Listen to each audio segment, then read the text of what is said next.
Estamos iniciando mais uma celebração da nossa PIB Botucatu. E eu quero saudar a todos vocês com a graça e a paz do nosso Senhor e Salvador Jesus Cristo.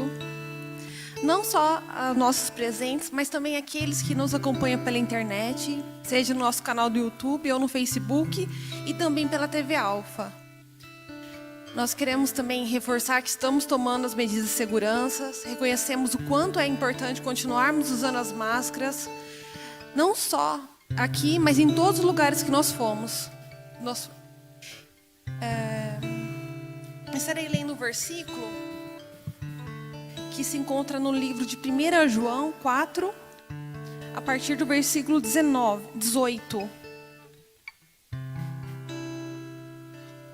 Diz assim: no amor não há medo. Ao contrário, o perfeito amor expulsa o medo, porque o medo supõe castigo. Aquele que tem medo não está aperfeiçoado no amor. Nós amamos porque Ele nos amou primeiro.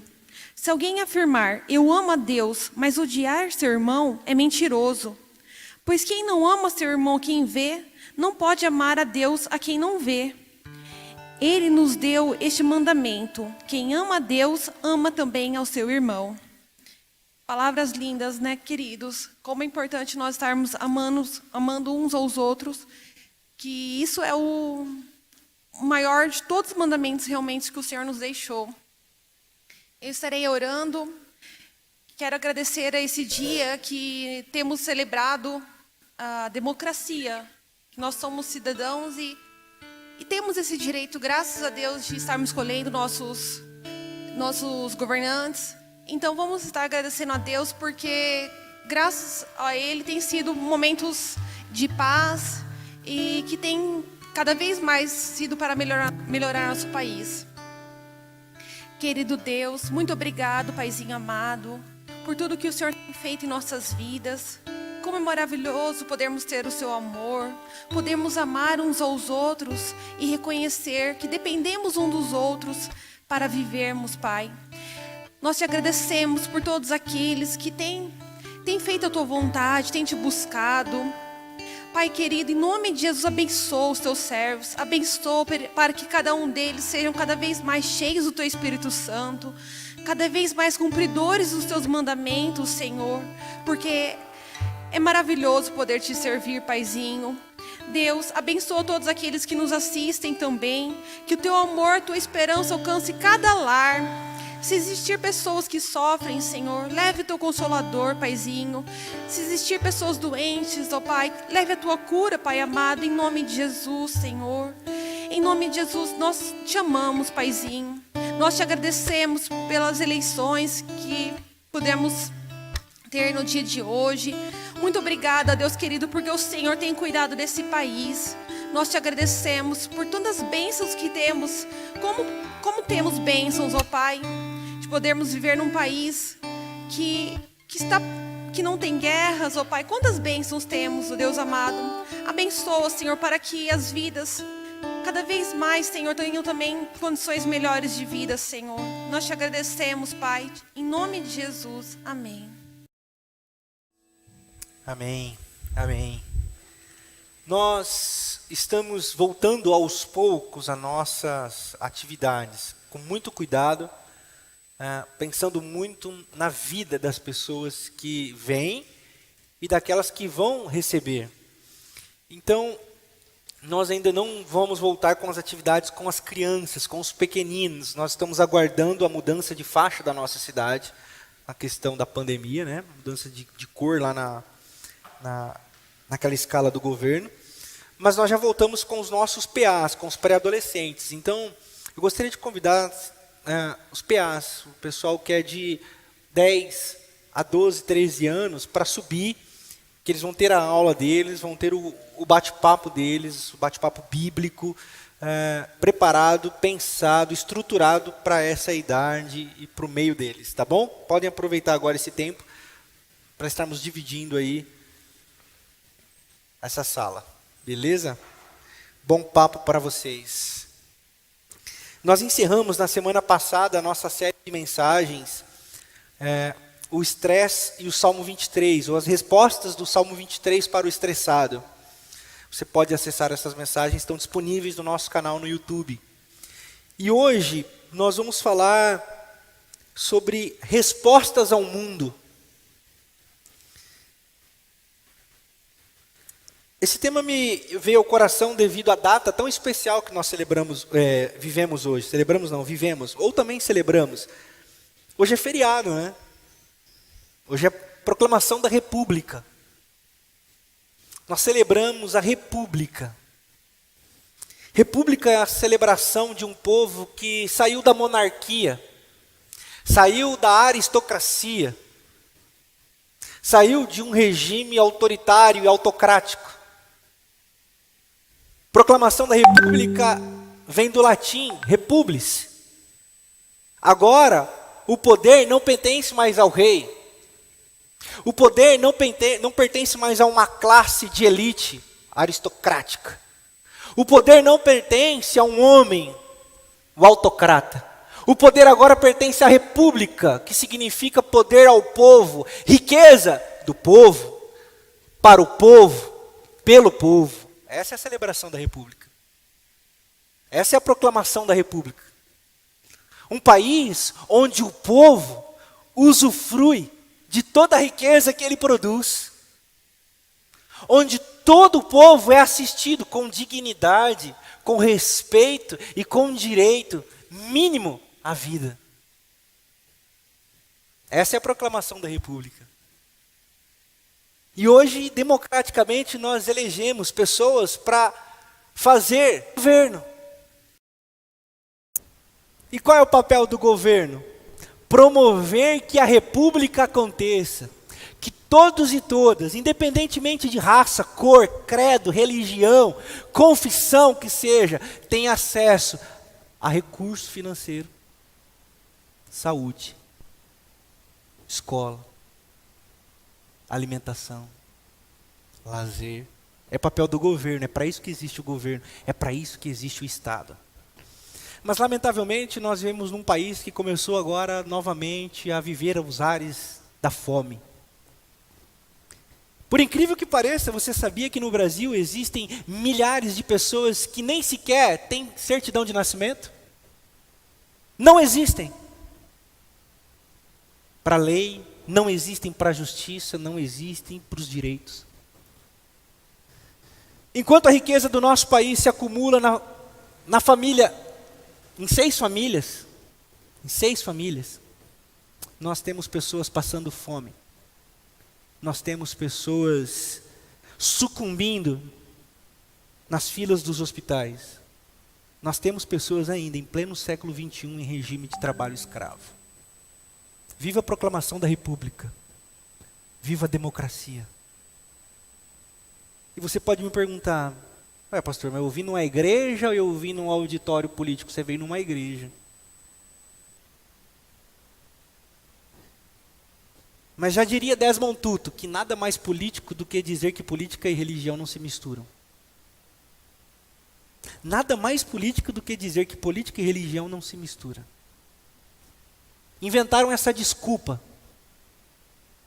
Inventaram esse modus operandi para que a gente não se pronuncie, para que a gente fique calado dentro do nosso templo, levantando a nossa mão e adorando ao nosso Deus, queimando no óleo, fritando no espírito, e que se lasque a sociedade, que se lasque as mulheres que são abusadas, que se lasque as crianças que são abusadas, que se lasque que roubaram dinheiro dos respiradores no meio de uma pandemia, que se lasque, nós não vamos se meter nessa.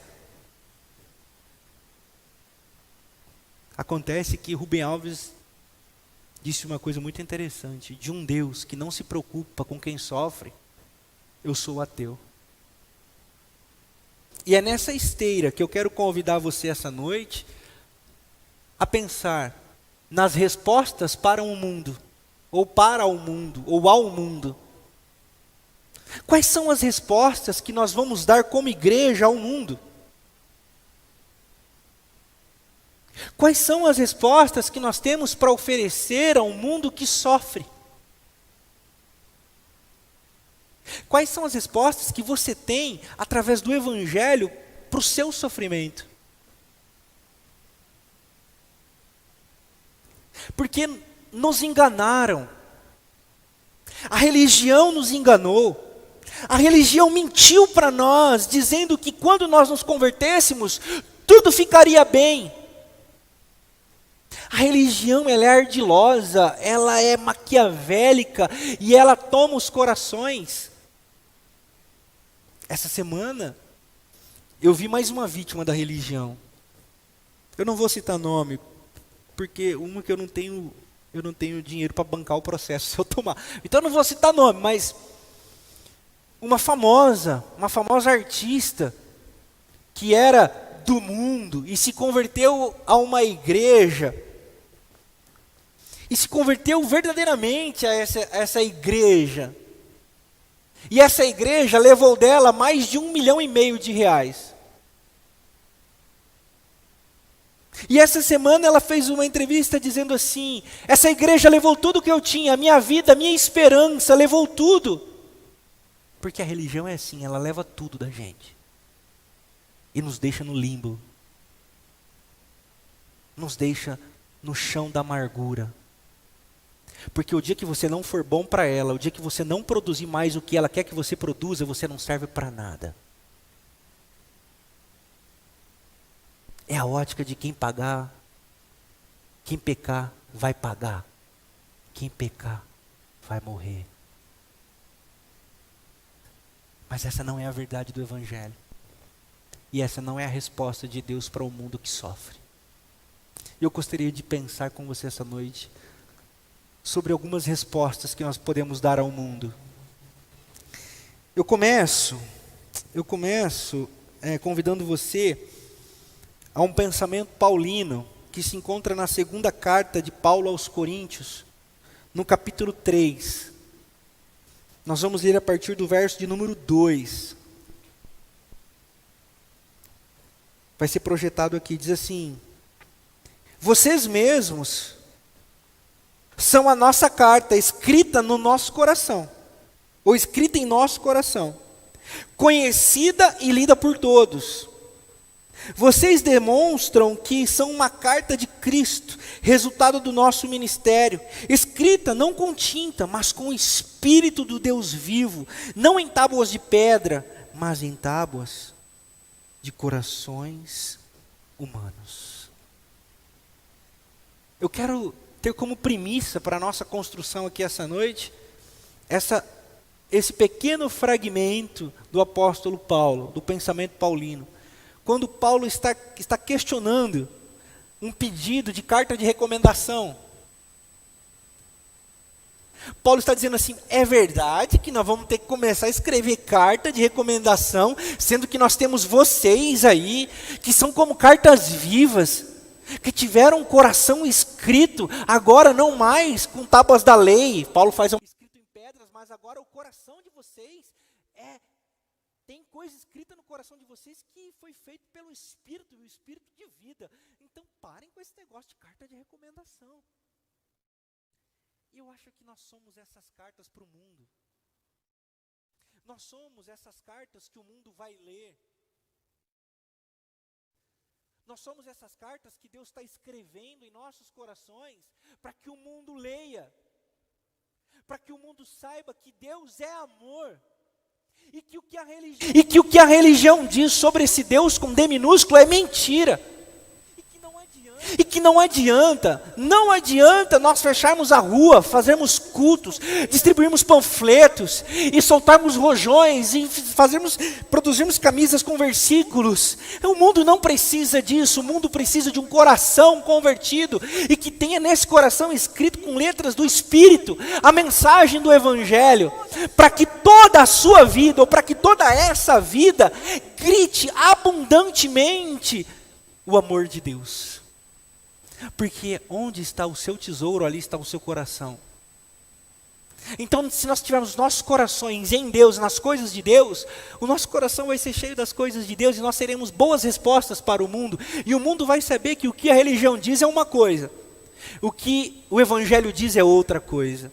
Essa semana eu fui convidado para fazer uma palestra na Associação Nacional dos Advogados Negros do Brasil, a maior associação de advogados negros do nosso país. E eles me pediram para fazer uma palestra e eles disseram, pastor, escolha um tema. Eu falei, rapaz, escolher um tema, como é que eu vou escolher um tema? O que vocês querem que eu faça? Eu sou um pastor de uma comunidade local. Vocês me convidam para um mapa aberto e vocês falam, escolhe um tema? Eu falo, não, escolhe o tema vocês. E instintivamente eles me pediram assim, pastor, fale sobre os ensinamentos de Jesus e a bancada evangélica. Imediatamente eu fiz a leitura. Eles perceberam que a bancada evangélica diz uma coisa, mas os ensinamentos de Jesus são outras coisas. Eles fizeram essa avaliação. O mundo está querendo dizer assim, não é possível que esse é o Deus do Evangelho. O mundo está gritando. A Bíblia diz que as pedras estão falando porque o mundo está gritando. A Bíblia diz que os campos estão brancos, mas sabe qual é o problema? Estamos dando para eles outras coisas que não é o Evangelho. Por isso que o mundo está pedindo, por favor, pastor, fale do Deus verdadeiro. Fale do Deus da palavra. E nós podemos ser essas cartas que o mundo vai ler. Eu quero desafiar você a isso essa noite. Mas para irmos para o mundo, nós precisamos saber que mundo nós estamos pisando, não é? Você já notou? Essa palavra mundo, ela é muito conhecida no meio evangélico. Não vá para o mundo. Não faça as coisas do mundo. Não ouça música do mundo. Não se vista como gente do mundo. Não seja como alguém do mundo. Essa é uma expressão que ganha muita notoriedade, ou seja, só ganha notoriedade no Novo Testamento. No Antigo Testamento nós não temos essa perspectiva. Perceberam? O Antigo Testamento não fala em mundos. Não fala em coisa do mundo. O Antigo Testamento ele vai falar da grande Babilônia, o Egito. Mas o Novo Testamento vai falar que nós não somos do mundo. Mas o Novo Testamento também diz que Deus amou o mundo. O Novo Testamento vai dizer que Deus orou para que a gente não saísse do mundo. Do que a gente está falando? Na série passada, eu dei uma leve pincelada sobre, na mensagem dos nossos inimigos como fatores de estresse, o mundo, a carne e o diabo, eu falei por cima sobre o aspecto do mundo. E hoje eu gostaria de falar um pouco mais para entender quais são as respostas de Deus aos mundos que nós temos. E eu gostaria de convidar você a abrir a sua Bíblia em João e deixar ela aberta aí, porque nós vamos navegar por esse evangelho. Eu comecei com Paulo, citando uma carta aos Coríntios, porque Paulo e João são os dois que mais usam no Novo Testamento esse termo mundo. Nas outras cartas e nos outros evangelhos você não vai encontrar tanto essa expressão. Mas nas cartas de Paulo você vai ver Paulo falando o tempo todo sobre isso. E nas cartas de João e no Evangelho de João nós temos muitas vezes essa palavra repetida. E nós vamos discernir um pouco sobre isso. Vamos lá para o Evangelho de João. E a primeira coisa que eu queria falar para você é que o mundo, ele é um cosmos. Deus criou o mundo. Tudo que há nos céus, na terra, debaixo da terra e no mais alto dos céus foi criado por Deus. Esse é o mundo. Esse é o mundo que nós vamos encontrar aqui em João capítulo 17. Você pode abrir a sua Bíblia aí. E você vai abrir no capítulo 17, no verso 11. Que é quando Jesus, já prestes a morrer, faz uma oração pelos discípulos que estavam ali em volta dele. E também por aqueles que haviam de vir crer no seu nome. E nessa oração, Jesus faz um pedido, usando a palavra cosmos. Não ficarei mais no mundo, mas eles ainda estão no mundo. Eu vou para ti. Pai Santo, protege-os em teu nome, o nome que me destes, para que sejam um, assim como nós somos um. De que mundo que Jesus está falando que a gente vai ficar? No cosmos. O mundo da existência, pessoal. Nós existimos dentro de uma perspectiva existencial. Não é redundância. Não é redundância. Nós existimos dentro de uma perspectiva existencial. Não é redundância. Por quê? Porque tem gente que existe dentro de uma perspectiva espiritualoide. Vive no mundo das nuvens, no mundo dos espíritos. Só falta criar asa e sair batendo asa. Não entende o chão da realidade. Não entende o chão da existência. E o que eu quero dizer com esse chão da existência? Que Jesus está dizendo assim, ó, eu peço que o Senhor os guarde do mal, porque no mundo nós teremos aflições. No mundo nós teremos muitas dificuldades. E que mundo? No mundo da existência. Porque existir traz consigo circunstâncias existenciais. Por isso, a perspectiva religiosa que nos convida a sair do existencial é muito nociva para a nossa espiritualidade. Porque você vai ficar doente. Porque vai chegar a hora da notícia ruim na sua casa. Vai chegar a hora em que não vai adiantar você orar e as circunstâncias não vão mudar. Sabe por quê? Porque isso é do chão da existência. O familiar vai morrer. O emprego vai fugir. A doença vai bater na porta. E aí, o que nós vamos fazer? Nós precisamos entender que Jesus está dizendo que nós estaríamos neste lugar, nesse cosmos de existência. Só que, como o Ricardo disse na sua fala inicial, antes do louvor, ele disse assim que ele daria um consolo. Nós teríamos conosco o Paráclitos, João capítulo 14, você pode ler todo esse capítulo, é a conversa de Jesus, primeiro com Judas e depois com Felipe, dizendo, olha pessoal, eu vou, mas eu não vou deixar vocês órfãos, eu vou enviar o Consolador. A Bíblia traz a palavra Paráclitos, aquele que caminha em paralelo, aquele que caminha ao lado, aquele que não deixaria que ninguém se sentisse órfão, em meio às angústias, em meio às tristezas do mundo, nós teríamos o Paráclitos. Mas essa ainda não é a resposta. Esse é apenas o mundo. O segundo aspecto que eu queria falar para você, continue com o seu livro aberto aí, com sua Bíblia aberta aí em João. O segundo aspecto que eu queria falar para você, que Deus amou ao mundo. João capítulo 3, versículo 16. Deus amou o mundo. Que mundo é esse, pastor, que Deus amou? É o cosmos? Não é o cosmos que ele está se referindo. A outra, ou segunda perspectiva de mundo que nós temos que ter resposta, é para as pessoas. Deus amou pessoas. Deus deu a vida por pessoas. E pessoas, na Bíblia, também é usada a palavra mundo.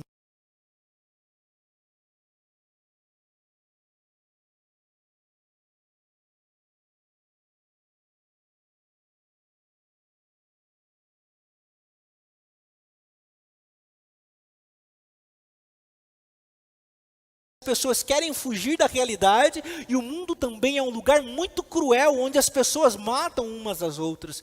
O mundo é esse lugar onde as pessoas desaprenderam o sentido de ser humanidade, uma só raça, um só tipo de gente. O mundo desaprendeu, as pessoas fazem guerras. As pessoas ferem umas às outras. Você pode pensar assim, não pastor, mas no Brasil não tem guerra. Ah não? Eu vou dizer uma coisa para você aqui. Quantas pessoas você feriu por causa de política ou foi ferido por causa de política? Isso é guerra. Isso é guerra. Mata como uma arma. Quantas pessoas, quantas brigas, quantas famílias desfeitas por causa de política. Esse é o mundo que Deus amou. Essa é a segunda perspectiva, relação pessoal. Então, a primeira perspectiva, cosmos, existência, ser. Segunda perspectiva, pessoas. Pessoas. As pessoas estão ou são um mundo. Ok? E agora eu convido você para a terceira perspectiva, lá em João capítulo 15. No versículo 18. Diz assim, ó. Se o mundo os odeia, tenham em mente que antes ele me odiou. Se vocês pertencessem ao mundo, ele os amaria como se vocês fossem dele. Do que Jesus está dizendo aqui? Jesus está falando do cosmos. Jesus está falando das pessoas especificamente? Não. Jesus está falando de um terceiro aspecto de mundo, que é o mundo sistema, o mundo que joga contra a vontade de Deus, o mundo que é inimigo de Deus, o mundo que quer nos matar, o mundo que quer tragar a nossa imagem e semelhança de Deus. Essa é a terceira perspectiva. E aí, você pode pensar assim, pastor, então o que é esse mundo? Esse é o mundo que os crentes falam? Esse é o mundo que os crentes falam. Ah, coisas do mundo, e não sei o que lá, do mundo, tal. Só que, eu acho que a gente precisa aprender do Evangelho, para a gente não se vender a religião. Aí na sua Bíblia, lá na frente, tem um livro, ou uma carta, chamada Primeira Carta de João, e eu convido você a abrir, porque João é um cara que sacou muito desse negócio de mundo, e ele escreveu umas paradas que eu quero que você leia. Você vai lá para a Primeira Carta de João, no capítulo 2, eu quero te falar dessa terceira perspectiva de mundo, que é o mundo sistema maligno que joga contra Deus. Olha que João escreve no primeiro capítulo, na sua primeira carta, no segundo capítulo da sua primeira carta. Então, 1 João, capítulo 2, beleza? A partir do verso 15. É o mesmo João. E ele dá para nós uma perspectiva do que é mundo. Vejam, não amem o mundo, e nem o que nele há. Porque se alguém ama o mundo, o amor do Pai não está nele. Beleza? Até aí, tudo bonito, tranquilão, todo mundo está ligado na parada. Certo? Beleza, então vamos continuar aprendendo com João? Vamos continuar aprendendo com João. Pois, tudo que há no mundo é o seguinte: cobiça da carne. Cobiça da carne. Que mais? A cobiça dos olhos. Que mais? A ostentação dos bens. Isso, João está dizendo, não provém do Pai, mas do mundo. O mundo e a sua cobiça passam, mas aquele que faz a vontade de Deus permanece para sempre. Esse é um mundo. Eugene Peterson, na versão A Mensagem, vai dizer que o mundo é esse lugar onde os nossos olhos brilham. Sabe por quê? O mundo promete para a gente status. O mundo promete para a gente glamour. Ser reconhecido, ser reconhecida. Isso agrada os nossos olhos. Isso chama a nossa atenção. O mundo ele é tão perigoso, ele nos oferece bens. E a nossa mente, Brasil, país de terceiro mundo, é tão subdesenvolvida, nós somos tão colonizados, nós somos tão ensinados a ser oprimidos e confortados nessa situação de opressão, que eu vou te dar um exemplo. Você já conversou com algum funcionário ou algum empregado de uma empresa que ele se gaba do patrão ser rico? Já? Você não conhece meu patrão. Tem dinheiro, hein? Tem dinheiro. E ele fala com um capacho. Ele fala como um subserviente. Meu patrão é rico, hein? Ah, tem dinheiro, hein? Eu vou falar para você. E na realidade ele é vítima. Mas a cabeça está tão condicionada nas coisas do mundo. A mente está tão com as coisas do mundo que passa-se a ter prazer com o que não é dele. O nome disso é pornografia. E eu chamo isso de pornografia estrutural. É quando nós começamos a ter prazer com aquilo que não nos pertence, que na realidade nós somos frutos de abuso, na realidade. Porque o que é a pornografia? A pornografia é prazer com o que não é seu. E prazer de alguma coisa ou algo, uma relação que está sendo destruída. E eu chamo isso de pornografia estrutural. Mas isso é o quê? Senão um mundo que entrou na igreja, um mundo de ostentação. Eu quero comprar tal carro, eu quero comprar tal casa. Isso é o mundo. E a igreja não se percebe, porque para a igreja, mundo, são outras coisas. Por quê? Porque ela fugiu do chão da existência. Ela se perdeu do chão da existência. Ela já não sabe mais qual é a relação com as pessoas. E aí o mundo, o sistema, toma de conta, como diria minha vovó. Tomou de conta, hein, filho? Tomou de conta. Tomou de conta. Porque a nossa cabeça começa a funcionar no padrão das coisas deste lugar. E as coisas deste lugar já descansam no maligno.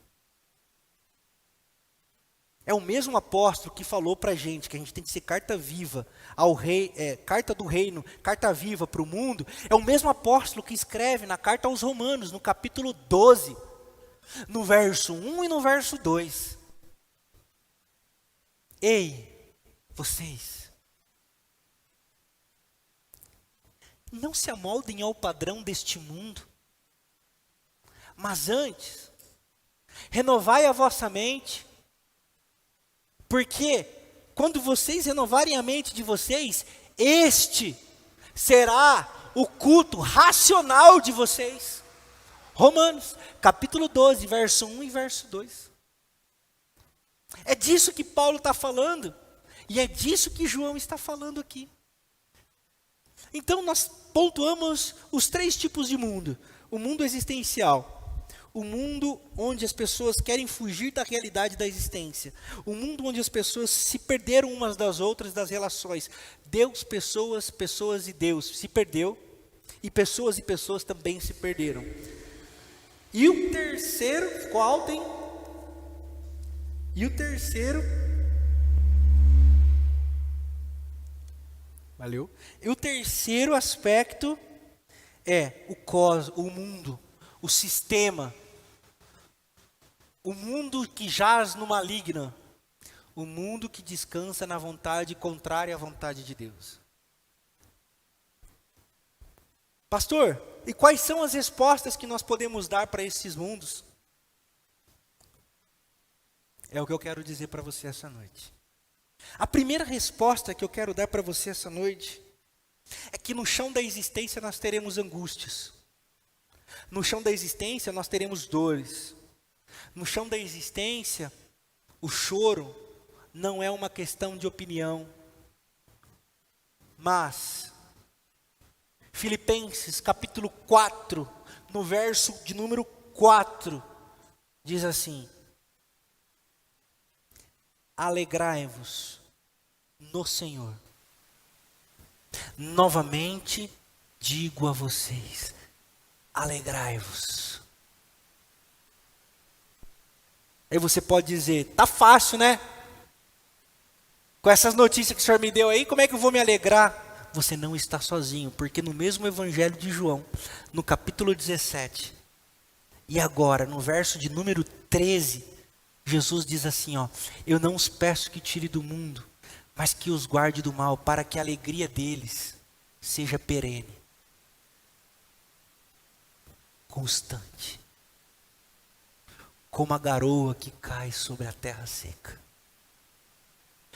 A nossa resposta para o mundo que chora, para o mundo que sofre, você não está sozinho. E a alegria do Senhor é a sua força. Como que eu consigo isso, pastor? Dobrando os seus joelhos e pedindo para que Ele encha a sua vida, e Ele vai encher. Eu não tenho uma regra, eu não tenho uma receita de bolo para você. Eu só tenho o Evangelho, o meu papel é pregar o Evangelho. Eu não sei qual é a sua crise existencial. Eu só preciso dizer para você que na crise da nossa existência, Ele não nos livra das angústias, mas nos livra nas angústias. Ele está conosco. A segunda resposta que eu tenho para você essa noite se encontra na primeira carta de João. O mundo que se perdeu das pessoas. O mundo que se perdeu um do outro. O mundo que se perdeu da relação humana. Nós precisamos grifar como letra viva no nosso coração o que João escreve. E eu convido você a ler comigo. A partir do capítulo 4, verso 7. Para um mundo que se esqueceu um do outro. Para um mundo que Deus amou as pessoas, mas as pessoas não se amam, o Evangelho tem a resposta. Amados, amemos uns aos outros, pois o amor procede de Deus. Aquele que ama é nascido de Deus, aquele que ama é nascido de Deus e conhece a Deus. Quem não ama, não conhece a Deus, porque Deus é amor. Essa é uma das únicas definições sobre Deus no Novo Testamento. Não existe Deus é paz, não existe Deus é justiça, não existe Deus é provisão, não existe, literalmente não existe. São só interpretações. O que há de literal na nossa Bíblia é que Deus é amor.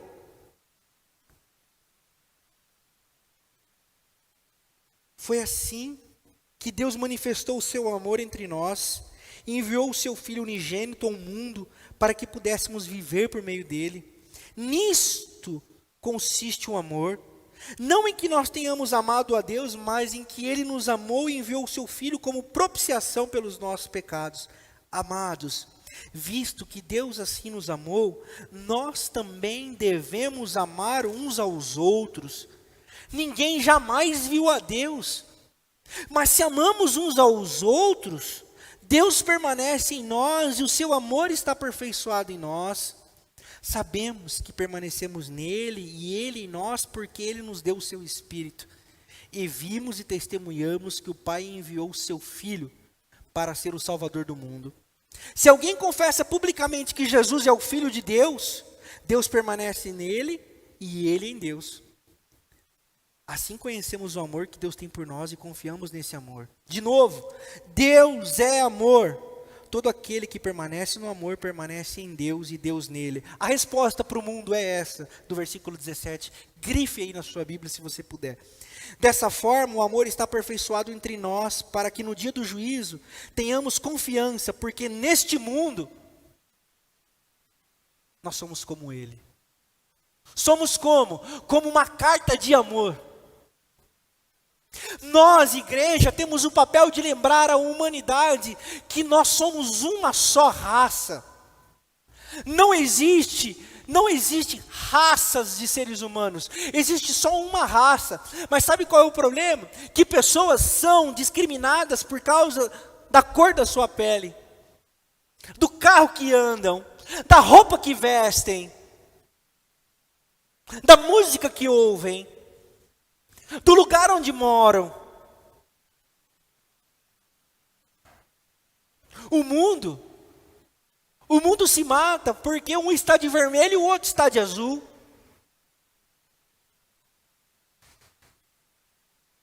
O mundo se mata porque nós negligenciamos a dor do outro. Morreram quase 120 mil brasileiros e está tudo bem.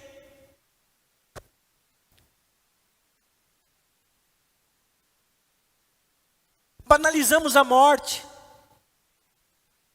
banalizamos o mal, nos esquecemos que amar a Deus é amar o próximo, é nesse amor que saberão que nós somos discípulos de Jesus, e não é andar com uma Bíblia debaixo do braço, não é colocar um pastor numa fogueira e queimá-lo como herege, não é nessas coisas que o mundo vai saber que Deus existe.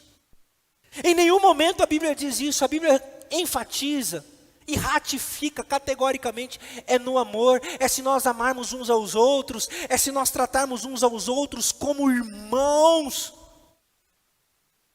Essa é a resposta que nós temos que dar para um mundo que se esqueceu do valor da vida humana.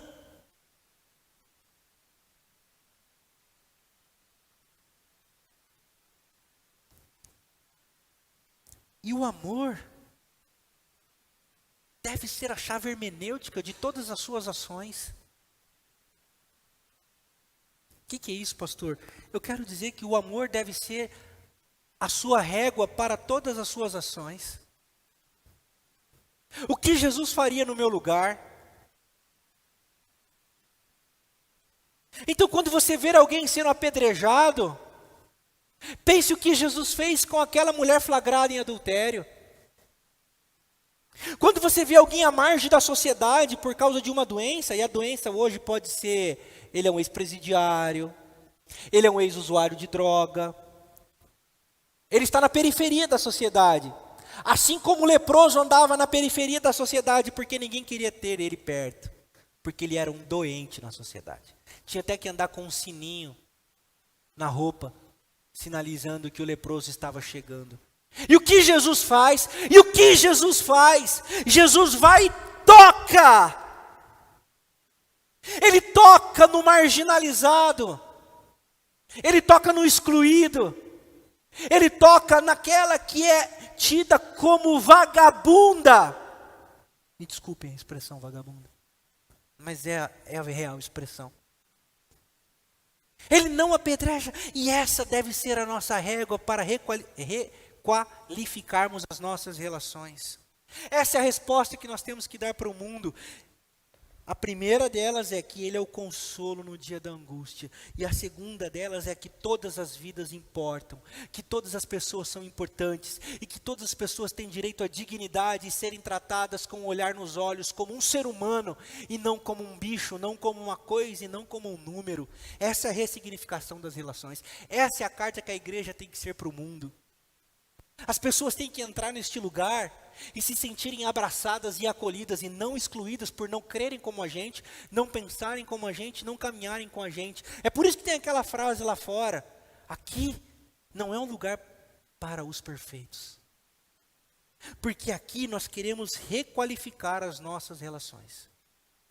Porque aqui a vida das pessoas importa, porque Deus importa. E se Deus importa, a vida de cada pessoa importa. Essa é a resposta que a gente tem que dar para o mundo. E a terceira resposta que a gente tem que dar para o mundo das coisas, o mundo das cobiças, o mundo do status social.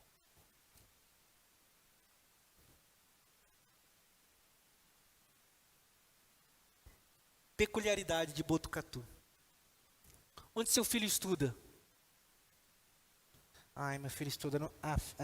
não vou falar. Mas vocês sabem. Ai, meu filho estuda no... vá para baixo da égua, você, a escola, o status. Porque estudar numa escola da cidade implica em status. E esse status é nojento. Esse status é demoníaco. É da família de quem? Sua família. Um dia, acho que no meu primeiro semestre aqui em Botucatu, teve uma reunião de crente aqui, mulheres crentes, que tem aí na cidade. Falei, pastor, tem uma reunião aí de crente na cidade. Eu falei assim, beleza, manda vir. Tal, chegou a nossa vez, aí nós vamos. Cheguei aqui, eu estava ali na porta recebendo as irmãs, uma senhora, devia ter uns 182 anos, e ela chegou, olhou para mim e falou assim, de que família o senhor é? Eu falei, oi? E eu não tinha um macete da cidade ainda, eu não estava ligado nos paranauê da cidade. Eu falei assim, olha, eu sou dos Ruís. Ela, não conheço, e entrou. Para adorar a Deus. Para glorificar o Senhor e fazer o seu culto de oração pelo seu filho. Qual é a resposta que nós damos para um mundo que está apodrecido, putrefado nesse sistema? O mesmo João, o nosso personagem em questão, junto com o apóstolo Paulo aqui essa noite, na sua primeira carta, ele escreve uma coisa muito interessante. Eu convido você a abrir aí na primeira carta de João e você vai ler aí na sua Bíblia comigo. Deixa eu só aqui. Você vai abrir no capítulo 3 da primeira carta de João e como nós podemos dar uma resposta a esse mundo hostil. Primeira carta de João, no capítulo 3, nós vamos ler a partir do verso 16. Nisto conhecemos o que é amor. Jesus Cristo deu a sua vida por nós e devemos dar a nossa vida pelos nossos irmãos. Se o mundo diz para você acumular, porque isso vai te dar status, o Evangelho diz outra coisa. O Evangelho diz assim, ó: se alguém tiver recursos materiais e vendo o seu irmão em necessidade, não se compadecer dele, como pode permanecer nele o amor de Deus? Não foi Karl Marx que escreveu isso aqui.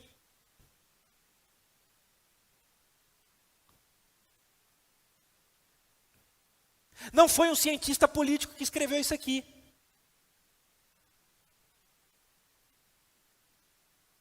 Esse negócio de compartilhar riqueza, esse negócio de compartilhar recurso, esse negócio de cuidar de pobre, não é bandeira política,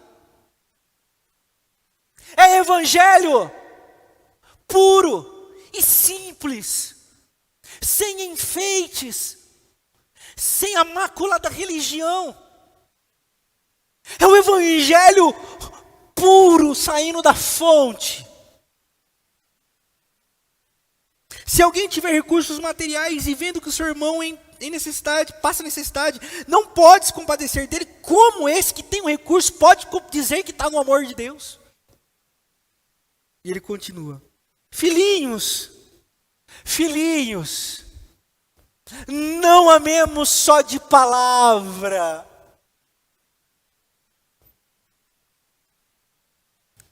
nem de boca, mas em ação e em verdade. Sabe o que João está dizendo? Filhinhos, falar e achar bonito, até o capeta acha. Filhinhos, que lindo a teoria da frase pintada do lado de fora no muro.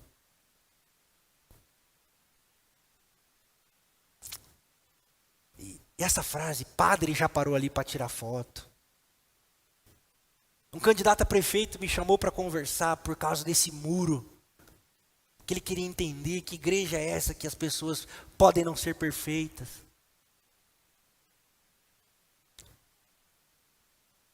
E eu tenho a ousadia de me orgulhar no Senhor, de dizer, não é apenas da boca para fora. E esse é o convite do Evangelho para cada um de nós. Não simplesmente achar bonito. Essa é a resposta que o mundo precisa. O mundo não precisa de discursos. O mundo precisa de gente disposta a amar e servir. Nós precisamos dar as nossas mãos, esquecer as nossas diferenças, esquecer aquilo que nos torna singulares, inclusive, porque o que nos torna iguais são as nossas diferenças. Já diria Voltaire, o filósofo francês do século XVII, se na nossa pluralidade e na nossa individualidade é o que nós somos tão diferentes, por que nós não nos unirmos no que diz carta aos Efésios no capítulo 4? Um só Espírito, uma só fé, uma só esperança, um só batismo, um só amor por causa de um só nome, o nome de Jesus Cristo. E Jesus Cristo é o quê? Jesus é amor. O que nos une? O amor. Na igreja tem fulano, tem ciclano que pensa tão diferente, mas o que os une? O amor. O que os faz permanecer na mesa? O amor. E o amor não de palavras, o amor que gera ações de graça e misericórdia. É por isso que nós temos movimento do bem, é por isso que nós temos partilha de cesta básica, e nós queremos fazer muito mais. Nós queríamos fazer muito mais, mas nós somos uma comunidade muito pequena ainda. Nós somos uma comunidade que luta para se sustentar. É por isso que às vezes eu me inquieto diante de Deus, eu falo, Senhor, eu queria poder fazer mais, mas está difícil para fechar as contas do mês. Mas esse é o desafio, não é? Crer no Deus do impossível e continuar acreditando no amor, mesmo que as circunstâncias digam não dá.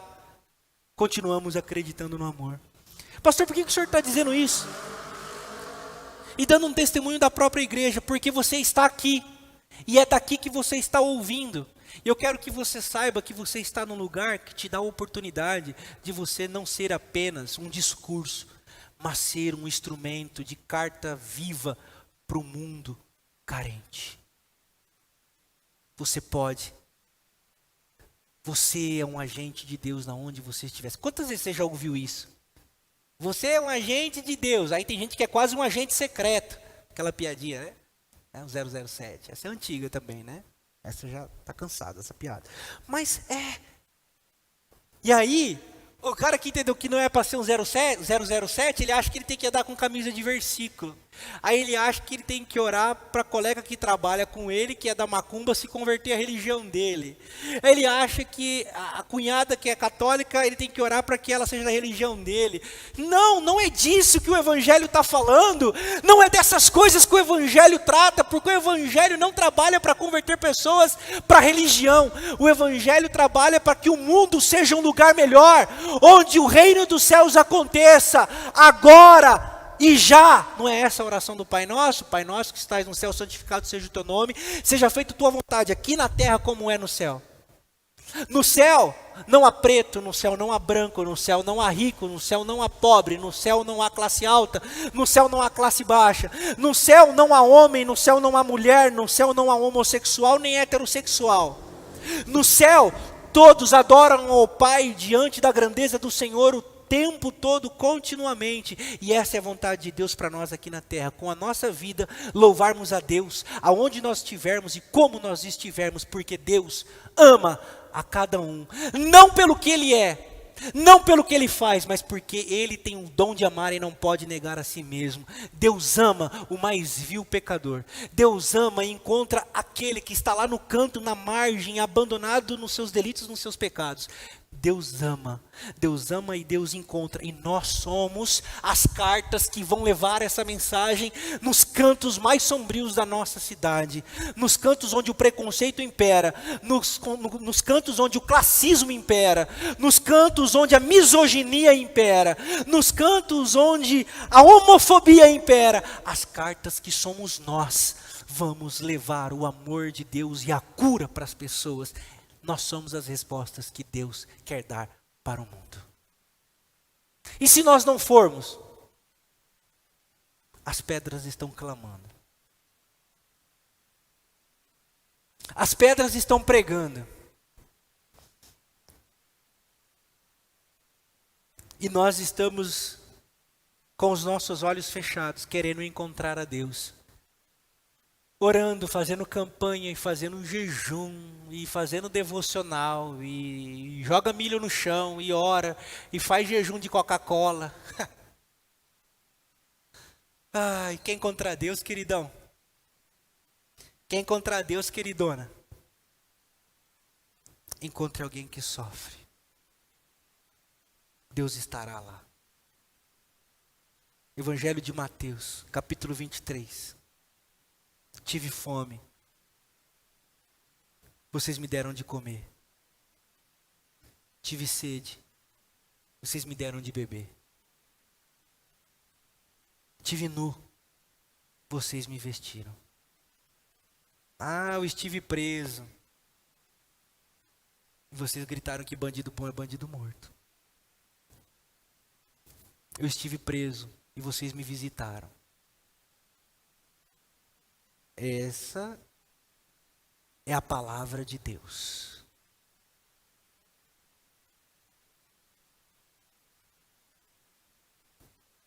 Essa é a resposta ao mundo.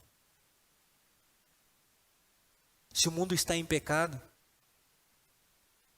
o amor cobre a multidão de pecados. Eu quero concluir aqui.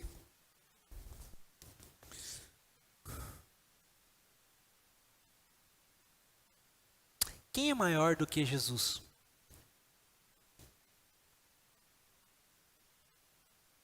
Eu citei aqui semana passada, um pastor comentou um dia que nós precisamos de uma chave bíblica maior do que Jesus para interpretar a Bíblia.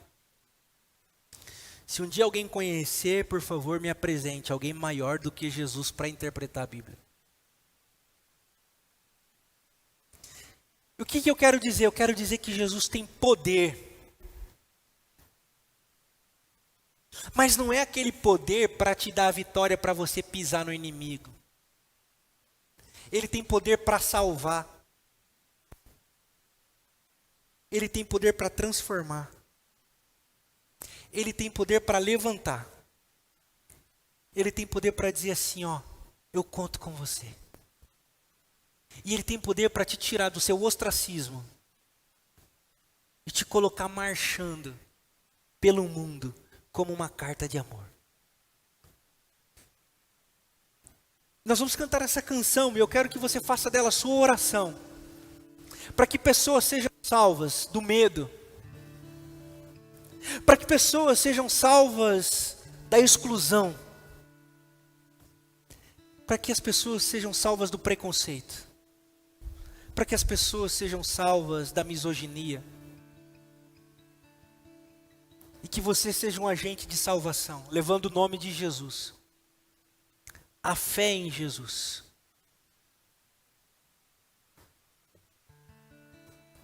E quero deixar um último versículo. Romanos, no capítulo 1, no verso de número 16.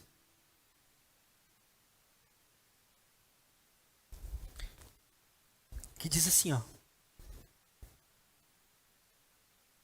Não me envergonho do evangelho, porque ele é poder de Deus para salvar. Não me envergonho do evangelho, porque ele é poder para salvar. E é pela fé. É por acreditar. Essas pessoas não querem acreditar na religião, pessoal. As pessoas não precisam de religião. As pessoas precisam de Deus. Que você seja esses e essas que não se envergonham do evangelho, levando a fé em Jesus de Nazaré, o verbo encarnado, a palavra viva e o evangelho único e irrevogável, maior do que tudo e maior do que todos, por onde você estiver. Ele tem poder para salvar.